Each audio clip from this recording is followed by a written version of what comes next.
I think if the shortest format of the game didn't exist, if IPL never happened, no other franchise league in the world existed, I think cricket would end up dying in a ditch. Betway SA20 is completely different. It feels very authentic. It feels more like a cultural event than a cricket match, but that's without compromising any of the cricket or the product. I mean, they've sold, I believe, if the numbers are correct, over the first 3 editions, they've sold over 1 million tickets for the first 3, and they're going to probably break all records. T20 cricket has changed the game forever. There is something quite unique and special about the Betway SA20, and however they've tapped into it and whatever they've done from the ground up seems to be working in absolute spades.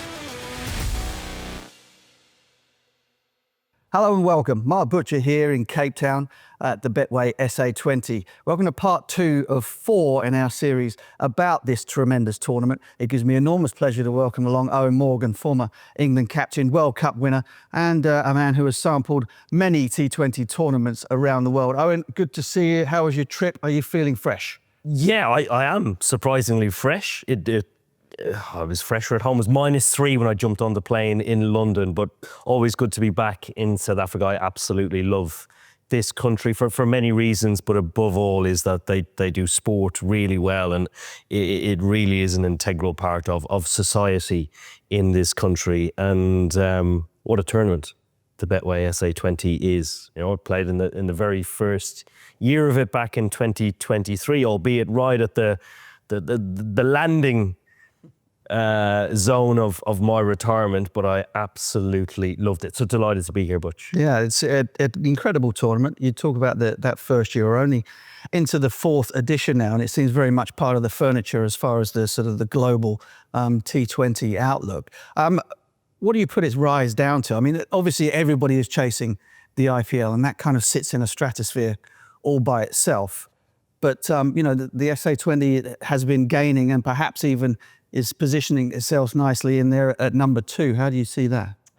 Well, exactly so. I think everybody's in pursuit of the IPL, which is a battle that you just can't win, or a race that you can't win. And the two that stand out for me, for completely separate reasons, are the Betway SA20 and the 100 back home in the UK. And you bear in mind, when you set out as a tournament, you're trying to fulfill the same objective. You're trying to grow the game in the best way possible. You're trying to create a product that people like, leaving their home and coming to the stadium to watch. And in doing so, attracting the best players in the world to test their skills against each other. So you have the best against the best.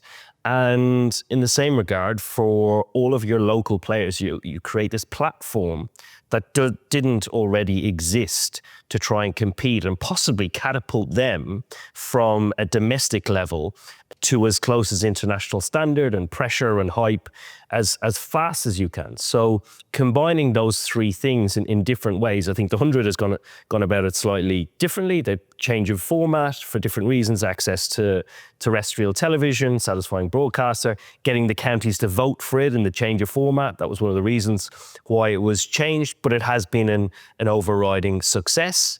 The Betway SA20 is completely different. It feels very authentic.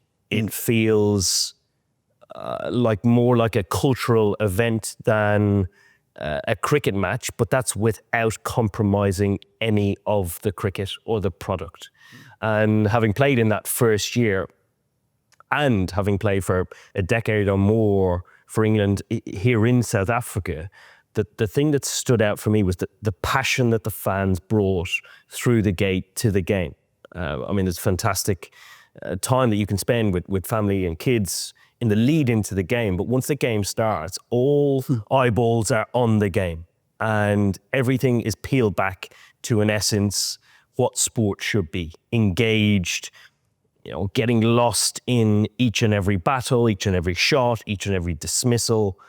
And that is what is beautiful about it. So in the fight for second place in world tournaments, I would say the 100 and the SA20 are going toe to toe. those who would sort of knock T20 leagues would point to the fact that in South Africa this year, there's no test match cricket. It's not the SA20's fault. That's a future tours program thing. But some might say that the short form game is kind of eating the very structures that you're talking about alive, in terms of first class cricket and test match cricket. Would you agree with that? Would you hold any truck with that or not? I'd completely disagree with it. I think if the shortest format of the game didn't exist, if IPL never happened, if no other franchise league in the world existed, I think cricket would end up dying in a ditch. The level of popularity would decline. Trying to sell a 5-day game or just a 1-day game in particular to young kids now is very, very tough. Selling things to your kids, you have young kids, is very, very difficult. But if you can have visibility on this magnificent product that exists to engage young kids in the game, that is your introduction and your pathway into going, right, this is a beautiful sport that we play. You can learn so many valuable lessons in life through playing this sport. This is the shortest format. If you enjoy this, you might also enjoy test match cricket. So at an introductory level, I'm a huge fan of it, and without it, I would see a huge decline in the popularity of the sport. So I think it was an adaptation to the change in generation of young people coming through, and it's thrived. T20 cricket has changed the game forever. I don't fall for the argument that shortest format is eating test match cricket. I mean, they've sold, I believe, if the numbers are correct, over the first 3 editions, they'd sold over 1 million tickets for the first 3, and they're going to probably break all records again this time. So that there is no argument that people are not engaged by this product. How would you mentioned 100 also. The comparison there between, we had to work very, very hard, I think. I say we, I mean the game in England had to work very hard to convince people about creating new teams, new team identities, and and all that comes, all of the tradition that has been sort of put to one side in order to create something brand spanking new. Do you see that there's been any of that sort of friction here in SA20, or have people kind of just got into it straight away? Once the tournament starts and everything's up and running, it is so visible in your face that you can't ignore how popular, how good it is for the game. And again, we go back to the people that we want coming to grounds. Yes, we want people who absolutely love cricket, but we want new and young fans that almost provide that legacy space for the next generation of kids. If you have young kids coming through the gate between the ages of 7 and 12, the most impressionable years, seeing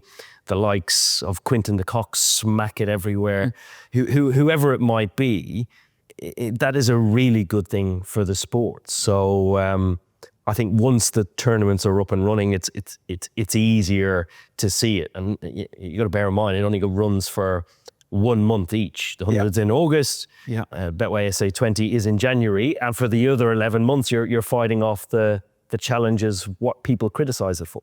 Television. I mean, it's very important. You're right to say that with all these tournaments, they're kind of nothing without that participation in ground, and having that great atmosphere. But the product on the TV, the fact that you can reach homes all around the world, let alone here in South Africa. Time zone's great for England as well.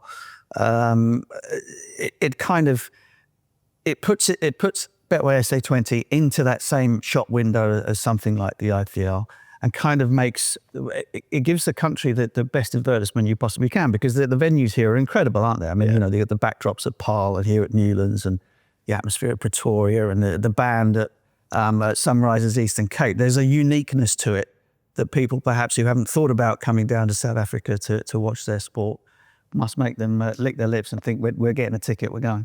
Absolutely. And you alluded to the time zone. At home it is perfect. And if you flick the TV on and see, the backdrop of Newlands or all the various different grounds and hear about the food and the wine and the lifestyle that you have down here, after coming home from a hard day at work, it sort of whets your appetite to come down this time of the year. Like I said, it's -3 at home at the moment and snow is falling. So I know where I'd rather be. Finally then, one of the barometers of any T20 tournament, and the Betway SA20 is no different, is the calibre of overseas players that you can attract. And I think it's fair to say that Betway SA20 is up there on that measure as well. How do you see that? You've been one yourself. You're now here commentating on them. What's the general vibe around the quality of those overseas?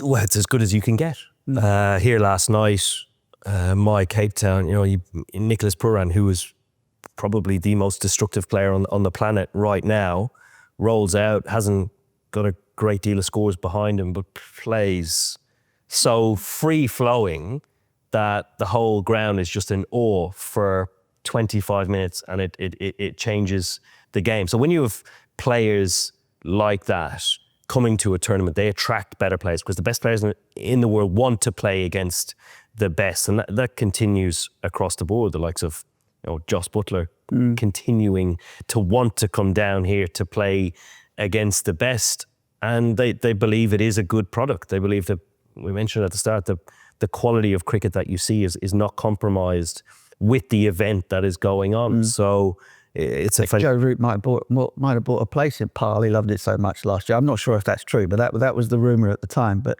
certainly around the England players, the sort of the talk that came firstly from yourself and then from Joss and Joe is, man, this is really something. And I get it. People watching this might think, well, of course you're going to say that. You're getting paid by the tournament.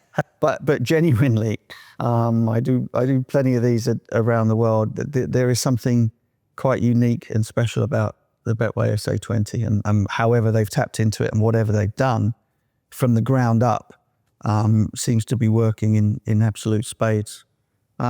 Looking forward to spending the next couple of weeks with you. I think it might be quite interesting. Eoin Morgan, I've been Mark Butcher. Hope you've enjoyed it. I hope we've given you a little bit of an insight into the Betway SA20 and into franchise cricket in general. Stay tuned for the next one. The competition should be hotting up by then, and we might have some sort of an idea as to who is going to get through to the knockout stages.